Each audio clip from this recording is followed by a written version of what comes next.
இப்போ பிளெயின் முட்டை தோசை போட்டு காட்டுறேங்க. நான் அது எப்படி செய்கிறதுன்னு சொல்லிட்டு செய்து காட்டுறேங்க. அதில் வந்து ஒன்றும் வெஜிடபிள்ஸ் எல்லாம் போடுறது இல்லைங்க, வெறும் முட்டையை மட்டும் போடுறேன் நான். அதுக்கு ஒரு தோசைக்கல் வச்சுருக்குங்க அடுப்பில். ஸ்டவ்வில் இது வச்சுட்டு பாருங்கள், ஒரு கரண்டி மாவு ஊற்றுறேன்.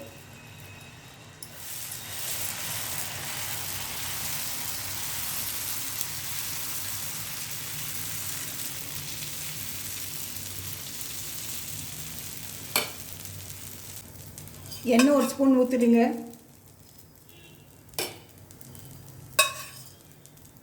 சின்ன ஸ்பூன் கொஞ்சமாக ஊற்றுறேன் நான். முட்டையை உடச்சி போட்டுடுங்க.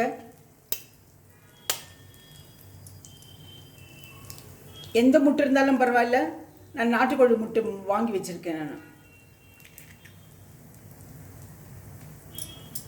இது ஸ்ப்ரெட் பண்ணிவிடுங்க. ஸ்ப்ரெட் பண்ணிவிட்டு மிளகுத்தூள் உப்பு போட்டுடலாங்க. பாருங்கள், மிளகுத்தூள் போடுறேன் நான்.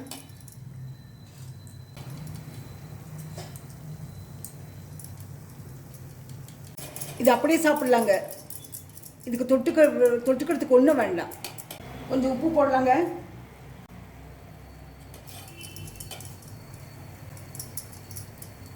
அதையும் தெளிச்சிட்டு அது மேலே கொஞ்சம் எண்ணெய் ஊற்றலாங்க. மூடி வச்சிடலாங்க. மூடி வச்சுட்டு அப்புறம் எடுத்து பரிமாறலாங்க. இப்போ ஓப்பன் பண்ணி பார்க்கலாங்க. பாருங்க,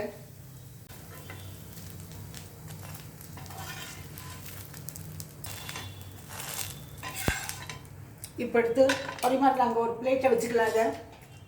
இது அப்படியே சர்வ் பண்ணலாங்க. இதுக்கு சட்னி எல்லாம் ஒன்றும் வேண்டாம். இந்த முட்டை தோசை அருமையாக இருக்குங்க சாப்பிட்றதுக்கு.